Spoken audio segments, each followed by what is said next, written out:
సన్నకారు రైతు 3 ఎకరాలు బొప్పాయిను అరటి తోట వేశారు. మన నిజంగా పూర్తిగా వడ్డీలు తీసుకొచ్చి ఈ రైతు పెడితే ఇప్పుడు చేతికొచ్చే టయానికి అరటిగెలతో ఉన్నప్పుడు మొత్తం పడిపోయింది. ఇది ఏమాత్రం పనికిరాదు. మరి ఇటువంటి రైతులను ఆదుకోవాల్సిన ప్రభుత్వ బాధ్యత తప్పకుండా మేము కూడా ముఖ్యమంత్రి దృష్టికి తీసుకెళ్తాం తెలియజేస్తుంది. నమస్కారం. రాత్రి వర్షంతో బాగా గాలితో ఉన్నటువంటి వర్షం పడటం వలన పెనుగంచిప్రోలులో అరటి తోటలో అదేవిధంగా బొప్పాయి, మొక్కజొన్న కాన్స్టిట్యున్సీలు మొత్తం కూడా పంట డ్యామేజ్ అయింది. ప్రత్యేకంగా ఈరోజు అరటి తోట చూస్తే ఎకరానికి 1,50,000 నుంచి 2,00,000 దాకా పెట్టుబడి అయితే అదేవిధంగా బొప్పాయికి కూడా రూ. 1,50,000 పెట్టుబడి పెరిగింది.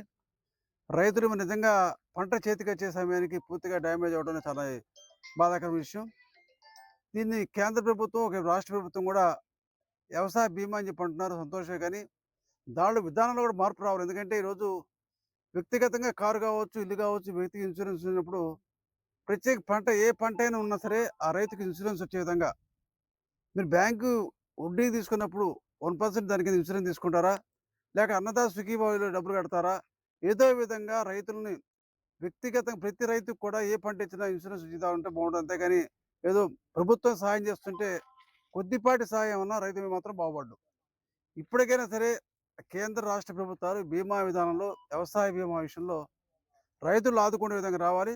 తప్పకుండా రాష్ట్ర ప్రభుత్వాన్ని ముఖ్యమంత్రి దృష్టికి తీసుకెళ్ళి, వ్యవసాయ శాఖ మంత్రులు అచ్చెన్నాయుడు దృష్టికి తీసుకెళ్ళి, ఏదైతే మన కాన్స్టిట్యున్సీలో మొక్కజొన్న, అరటి, బొప్పాయి పంటలు ఏదైతే దెబ్బతిన్నా రైతులు ఆదుకోవడం కోసం ప్రత్యేక ముఖ్యమంత్రి దృష్టికి తీసుకెళ్ళి వాళ్ళ సహాయం చేసే విధంగా ప్రయత్నం చేసి తెలియజేస్తాం.